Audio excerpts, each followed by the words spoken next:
देते को हर देत है जहाँ तहाँ से आन, ना दिया वो मांगते फिरियो साहेब सुने नहीं कान।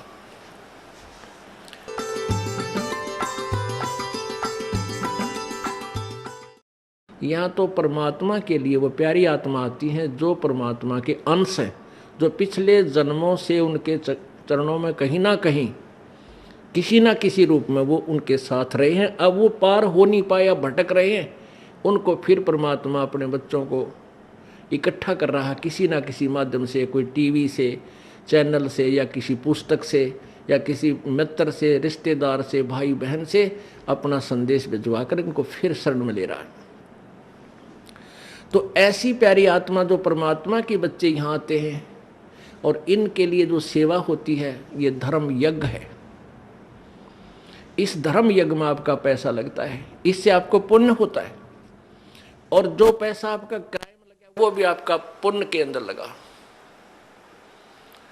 अब पुण्यात्मा जैसे जो अनजान व्यक्ति हैं, जिनको इस मार्ग का पता नहीं, वो मंगलवार को 100 रुपये का प्रसाद बांटनी है, वो तो वहीं तक सीमित है। हम भी ऐसे ही थे जब तक ज्ञान नहीं था। मंगलवार के दिन 100 रुपये का प्रसाद बांटा करते, घने उमंग भर जाती तो 5.25 का बांट देते, बहुत खुशी होती। तो ना तो उसने बहुत गुणा पुण्य मान लेते थे। अब परमात्मा कहते हैं, जिन हर जैसा सुमरिया बैता को तैसा लाभे, ओसा प्यास न भागे ही जब लग दसे नहीं आबे। कहते हैं जिसने जैसा भगवान की भक्ति सेवा दान किया उसको उतना ही लाभ मिलेगा।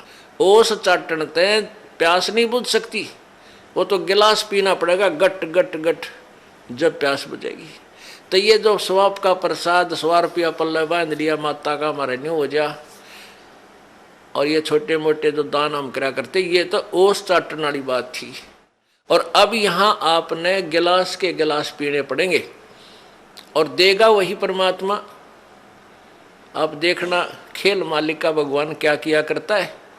अभी तक हम परमात्मा से सुख लेने के लिए पहाड़ों पर चढ़ गए, बर्फों पर चल पड़े, मालिक वहाँ मिलेगा उस मंदिर में, हम चले गए वहाँ मिलेगा, वहाँ पहुँच गए, कोई संत मिला उसके पास जाने की चेष्टा की, लेकिन वो चीज़ नहीं मिली। अब आपको वो वस्तु मिलेगी जिसकी गुण गाया करते थे, जिसकी आपको चाह थी, तड़फ थी, और जिसके विषय में सदग्रंथ संकेत किया करते थे। भगवान ऐसा करता है, भगवान कोढ़ी को स्वस्थ कर देता है, अंधे को आंख दे सकता है, बांझ को पुत्र दे देता है, निर्धन को धनी बना दे, कंगाल को राजा बना दे, और हर तरह के सुख भगवान ही दिया करता है।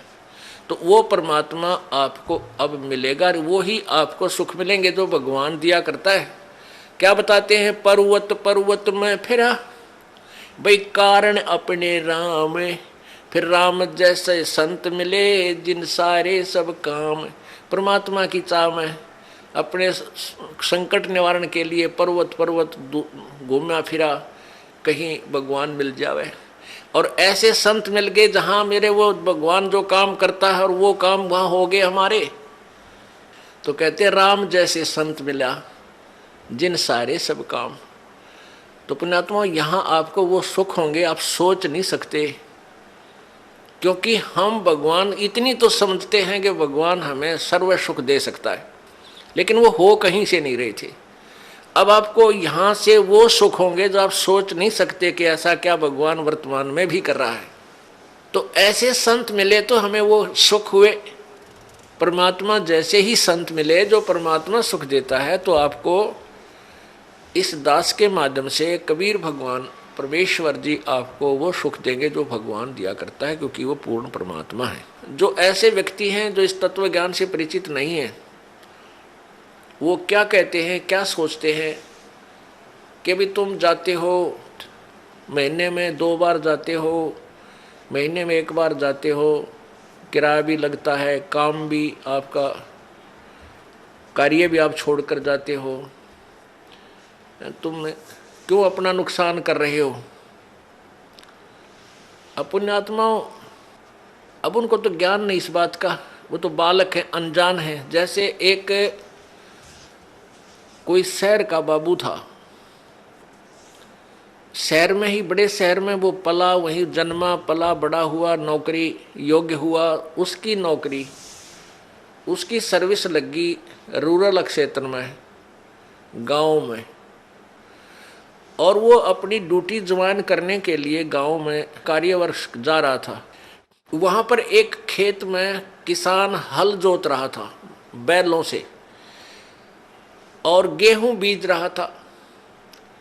अब उस शहर के बाबूजी ने तो वो गेहूं अपने घर में देखे थे और एक ठेके में, एक टैंकी में, उसमें से माँ निकाल कर देती थी, नौकरानी आटा पिसवा लाती थी और माता बना के भोजन दे देती थी। वो बाबूजी खा के और बड़ा हो गया था। उसने ये नहीं पता था ये गेहूं कैसे उत्पन्न होता है, कैसे बनता है।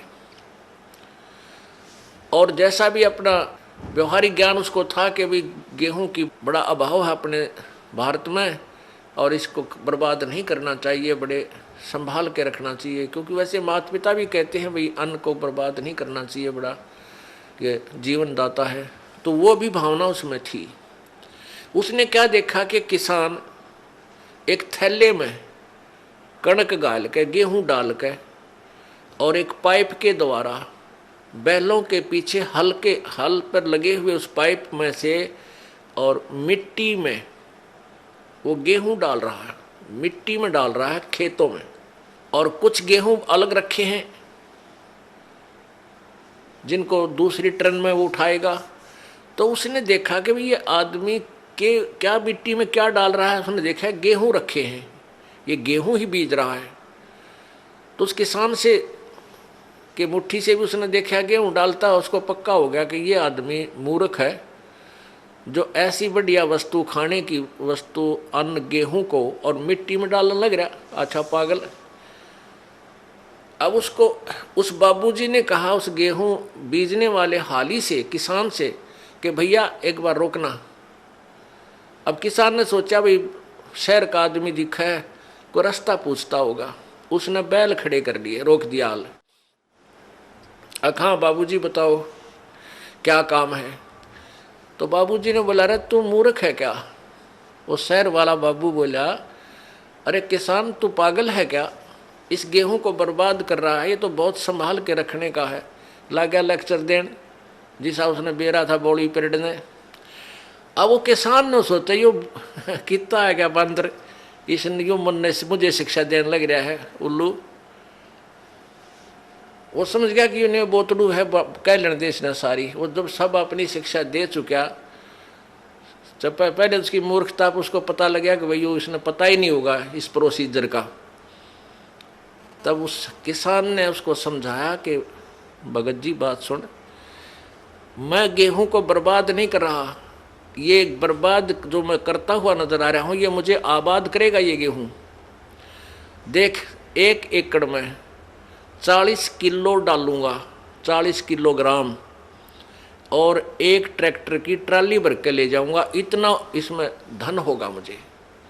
यानी 40 किलो डालूंगा 1 मन, तो मुझे 60-65 मन गेहूं यहाँ से मिलेंगे। अब वो बता रहा था लेकिन उसको समझ में पल्ला नहीं पड़ रहा उस बाबूजी के। अब मैं कैसे मानूं भाई, अच्छा मूर्ख है, मिट्टी में बर्बाद कर रहा है और कहता गेहूं 65 मन होंगे 1 मन के। किसान ने कहा कि आप 4-5 महीने के बाद आना, अप्रैल में, और फिर दिखाऊंगा तुझे ये मैं बर्बाद कर रहा हूं, यही मुझे आबाद करेंगे। अब वो चला गया। वो फिर आया इसी प्रकार अप्रैल के महीने में। उसने देखा, किसान ने उसको दिखाया कि 1 कनक का दाना डाला था और कम से कम 10-12 ये गुच्छा बन गया देख नीचे से, और प्रत्येक पौधे के ऊपर 1-1 बाली आई है, एक बाली में 30-40 दाने हैं। उसने ऐसे करके वो दिखा, देख बाबूजी। तब उसकी चौंध टूटी, भाई आप ठीक कह रहे थे। तो पुण्यात्माओं, जो आज आप दान कर रहे हो, किसी प्रकार यहाँ भगवान के दरबार में आने का आपका किराया तक भी आपके पुण्य में लिखा जाएगा। और जो अनजान है वो तो ऐसा समझ लो जिसने कभी देखा ना हो गेहूं उत्पन्न कैसे होते हैं, उस 4 मन गेहूं को ही चिपटा बैठा रहा, उसी को सुरक्षित रखे, आगे कहाँ से मिलेंगे उसको। तो आप जो पुण्य कर रहे हो, ये दान कर रहे हो, यही आपको आबाद करेगा। कहते हैं देते को हर देत है जहां तहां से आने, नहीं दिया फिर मांगते फिर यो साहिब सुने ना कान। जिन्होंने देखो आज एक तो इतना गरीब है, फाइनेंशियली इतनी वित्तीय हालत उसकी कमजोर है कि रिक्शा चला रहा है, एक ऐसा है मजदूरी कर रहा है, एक रिक्शा चला रहा है, एक उसके अंदर विराजमान है, बैठा है, दोनों ही मनुष्य। तो पुण्यात्माओं, एक गाड़ी चला रहा है ड्राइवर, एक मालिक उसमें बैठा है और गाड़ी भी मालिक की है। तो इतना भेद यूं क्यों हो गया? क्योंकि पिछले जन्म जन्मांतरों की जैसी भी जिनकी भक्ति शक्ति है, जितना भी जिन्होंने पुण्य किया हुआ है, वो आज आपको ज्यों का त्यों दे रखा है। जिन्होंने पीछे कोई पुण्य किया नहीं, वो आज कंगाल है और एक एक पैसे को मांगते फिर रहे हैं। अब कोई नहीं सुना है। अब देते को हर देत है। जिन्होंने दान किया उनके ठाट ठाट कर रखे हैं। छोटा सा बच्चा बिजनेस में लग जाता है और चारों तरफ से उसकी पूरी प्रोग्रेस हो जाती है, विकास होता है, क्योंकि उसने पिछले जन्म में पुण्य कर रखे, वो भगवान दे ही देगा, उसमें टोटा होना ना दे उसके। तो इस प्रकार अब आप जो दान करोगे, प्रथम तो आप इस बात से परिचित हो जाओगे कि अब जो दान करोगे उसका बेनिफिट केवल अगले जन्म में लेने की चाह मत रखना। आप जो भी पुण्य करोगे या भक्ति करोगे, अपना जन्म मृत्यु का रोग कटाने के लिए ही करना। फिर रही बात आपको यहाँ की सुविधाएं, ये तो अपने आप मिलेंगी। ये भक्ति का जो बाई प्रोडक्ट है, यहाँ की सुविधा तो आपको फ्री ऑफ कॉस्ट देगा। ये भक्ति की विधि ऐसी है, ये भक्ति का वो यथार्थ वे है, पूजा का साधन है, जिससे आपको यहाँ की सुविधाएं तो अपने आप मिलेंगी, मांगने की आवश्यकता नहीं पड़ेगी आपको। जैसे गेहूं बीज दिया किसान ने, अब किसान का प्रथम उद्देश्य है कि भाई गेहूं हो, मेरा बालक मेरा परिवार भूखा ना मरे, हम जीवित रहें, अन्न को खाएं। और उसके साथ फिर भूसा और बन गया, वो तूड़ा बन गया, तूड़ा जिसको चारा बोलते हैं पशुओं का, वो तो पहले बना। उसका उद्देश्य केवल ये था कि मुझे गेहूं मिले। यहाँ भी आप देखते हो कि कई लोग ऐसे हैं पैसे वाले, इतना उनका बड़ा फार्म होते हैं, इन क्रेनों से कटवा डालते हैं गेहूं की बाली बाली निकाल लेते हैं और नीचे वो तूड़ा चारा काट कूट देते हैं, अंदर ही पड़ा रहता है। उनका उद्देश्य गेहूं बीजना ही था। और वो जो तूड़ा है, वो चारा, वो फ्री में होता है, वो अवश्य ही होगा। तो आप यहाँ संसारिक जो आपके ये कार कोठी और धन सुविधाएं आवश्यकता, ये तो तूड़ा समझो इस भक्ति का, ये चारा आपको आप पे मिलेगा। और असली धन है मोक्ष। जो बाली है वो गेहूं समझो मोक्ष है। हमारा उद्देश्य मोक्ष प्राप्ति रहना चाहिए, ना कि वो चारा ही प्राप्त करना। अगर चारा उद्देश्य रहेगा तो आप परिपक्व नहीं होने दोगे उस फसल को, गेहूं को, और कच्चे कोई पशुओं को डालकर आप भूखे मर जाओगे, कंगाल हो जाओगे। इसलिए हमने इस प्रोसीजर को पूरी तरह समझना है, और वो समझाने के लिए आपको यहाँ बुलाया जाता है। अब बताओ, हमने आपको यहाँ बुलाकर क्या क्या कराना है? कोई काम नहीं, कोई सेवा नहीं। सेवा तो हम आपको तैयार करें पावा सारी, बच्चे लग रहे हैं यहाँ, पुण्यात्मा जिनको पता लग रहा है कि ये सब अपने भाई हैं, सतलोक के वासी हैं। अब ये भूल भटक गए, यहाँ काल के जाल में फंसे हुए हैं, और इनकी जितनी हम सेवा करेंगे, ये मालिक के बच्चे हैं, परमात्मा लाभ देगा सेवा करने वालों को। और आपकी फिर यहाँ ऑपरेशन होगा मोतियाबिंद का। तुम कहाँ फंसे हुए हो, क्या करना था, यहाँ आए किस लिए थे, तुम कर क्या रहे हो? कोटि जन्म तन भर मत होगे, कुछ ना हाथ लग्या रे, कुकर शुकर खरबा बोरे, कौआ हंस बुगारे। करोड़ों जन्म हो गए तो आप जी ने यही कर्म करते हैं ना, अभी तक कुछ भी पल्ला ना पड़ा। आज कोई फैक्ट्री मालिक का मृत्यु हो जा, कल गधा बन गया, ओ तेरे की। फिर कभी मनुष्य जीवन मिला, फिर कोई पुण्य किया, फिर मनुष्य जीवन मिला, जब वो उसको फैक्ट्री मालिक बना देगा, और फिर मृत्यु।